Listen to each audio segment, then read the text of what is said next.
Hello everyone, मैं प्रेम सागर आप सभी का आपके अपने इस YouTube channel struggle for education 563 में बहुत बहुत स्वागत करता हूं। डियर फ्रेंड्स, आज की अपने इस क्लास में हम रीजनिंग के टॉप 10 इंपॉर्टेंट क्वेश्चन को सॉल्व करेंगे जो आपकी परीक्षा में बार बार पूछे जाते हैं और आप सभी लोग गलत कर देते हैं। तो यकीन मानिएगा डियर फ्रेंड्स, इस क्लास को देखने के बाद इतने टाइप का प्रश्न आपसे कभी भी गलत नहीं होगा, क्योंकि इस क्लास में हम आपको कंप्लीट जो है कॉन्सेप्ट सिखाएंगे, शॉर्ट ट्रिक्स बताएंगे कि सवालों को आप विद इन सेकंड में कैसे सॉल्व कर सकते हैं। तो चलिए ज़्यादा देरी ना करते हुए क्लास को शुरू करते हैं और एक बेहतर अंदाज में चीज़ों को सिखाने का प्रयास करते हैं। देखिए, आपके सामने ये पहला सवाल दिया गया है।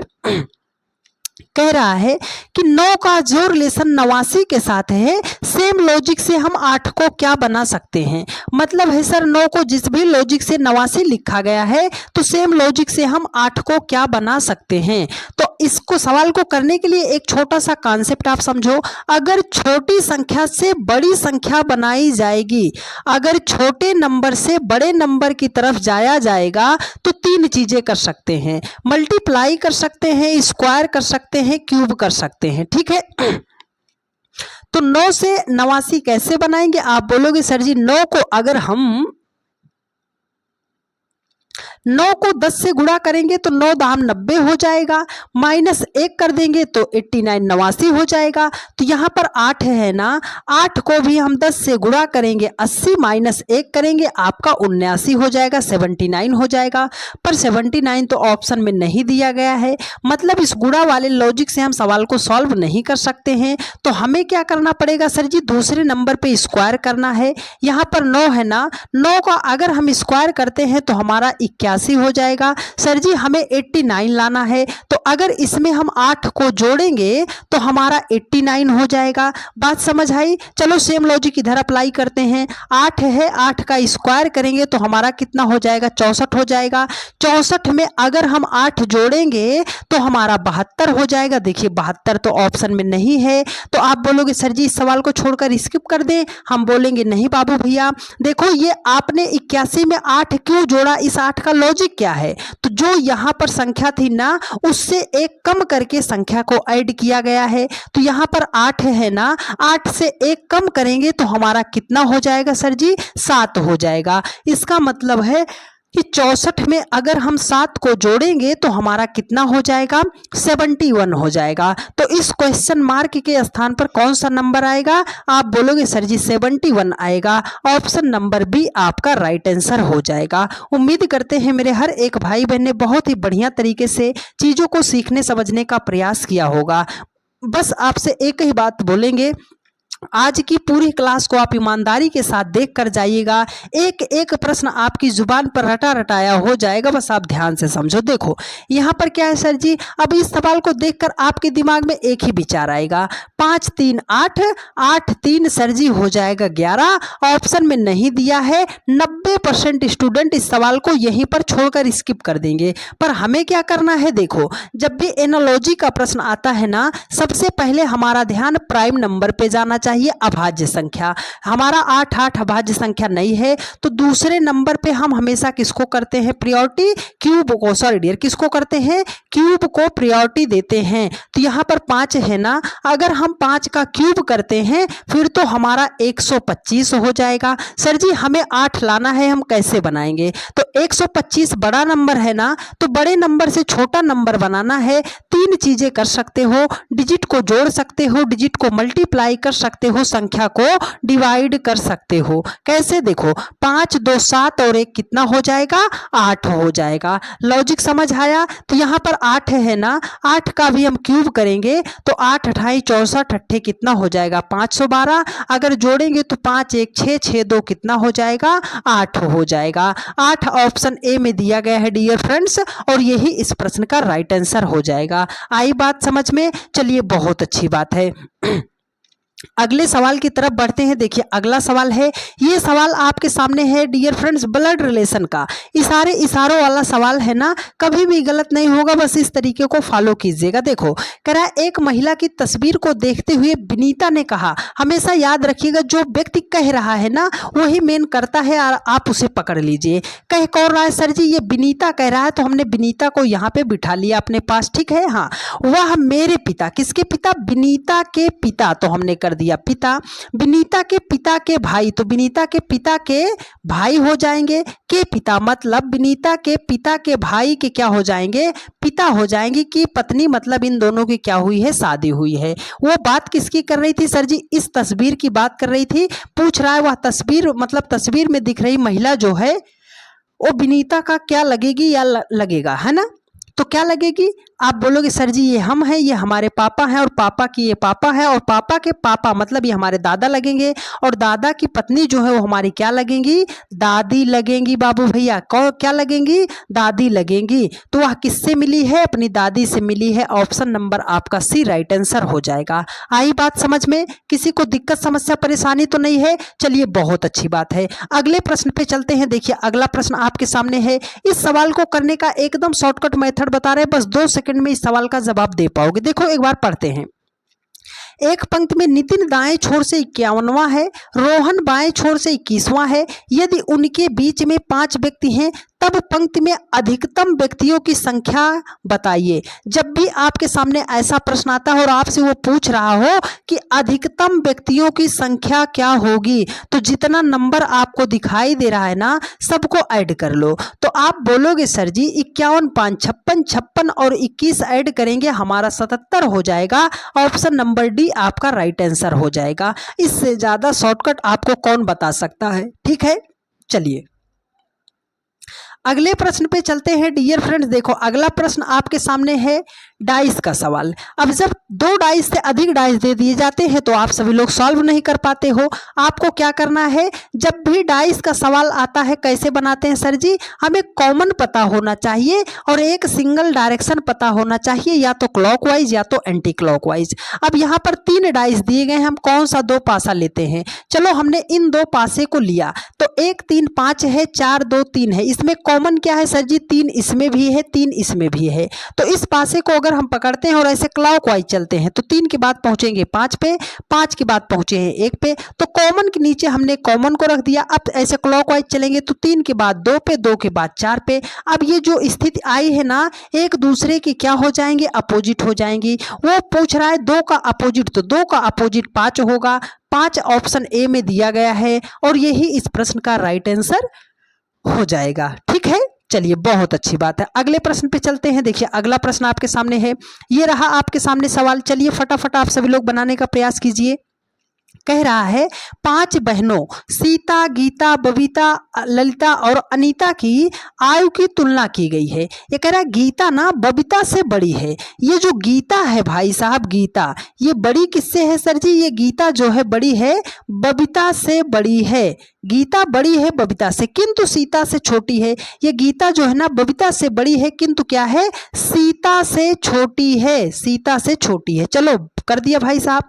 ललिता सबसे बड़ी है, ललिता सबसे बड़ी है और उसने कहा बबीता सबसे छोटी नहीं है, मतलब बबीता सबसे छोटी नहीं है, ललिता सबसे बड़ी है। तो हमने यहाँ पर इसको कर दिया ललिता को कि ललिता जो है वो सबसे बड़ी है। अब बबीता सबसे छोटी नहीं है ना, तो इसके बाद भी कोई व्यक्ति बचेगा, तो बच कौन रहा है, आप बोलोगे सर जी एक ही व्यक्ति बचा, अनीता। तो अब वो पूछ रहा है कि दूसरी सबसे बड़ी बहन कौन है, दूसरी सबसे बड़ी बहन कौन है, आप बोलोगे सर जी सबसे बड़ी तो ललिता है। तो ललिता के बाद दूसरी कौन बड़ी है, आप बोलोगे सीता। तो यही तो वो पूछ रहा है कि दूसरी सबसे बड़ी बहन कौन है, सीता है। सीता जो है ऑप्शन नंबर सी में दिया गया है डियर फ्रेंड्स, और यही आपका राइट आंसर हो जाएगा। ठीक है, चलिए बहुत अच्छी बात है। अगले प्रश्न पे चलते हैं। देखिए अगला प्रश्न ये रहा आपके सामने क्लॉक का प्रश्न। कभी भी सवाल गलत नहीं होगा, एक बार में समझो। देखो कह रहा है 5 और 6 बजे के बीच कितने बजे घंटे और मिनट की सुइयां एक साथ होंगी। एक साथ होने का मतलब है एक दूसरे के ऊपर होंगी, मतलब ओवरलैप करेंगी, ओवरलैप करेंगी, अतिव्यापन करेंगी।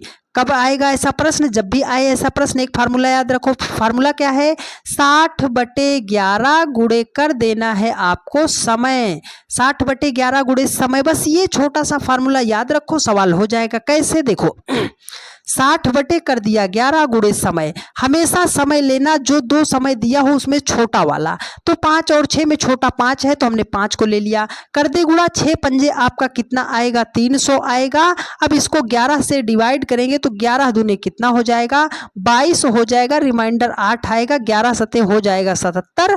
आपका रिमाइंडर कितना आएगा 3। इसको लिखेंगे कैसे, जो भागफल आया है उसे पहले लिख लो 27 सही। सही का निशान बना दो। जो शेषफल आया है उसे ऊपर भेज दो। जो आपका भाजक है जिससे आपने भाग दिया उसे नीचे कर दो। 27 सही 3/11। लेकिन समय कौन सा लेंगे, जो दोनों में आपने छोटा समय लिया था। तो इसका मतलब है कि 5:27 सही 3/11 मिनट पर क्या होगा, घंटे और मिनट की सुइयां एक दूसरे के ऊपर ओवरलैप करेंगी।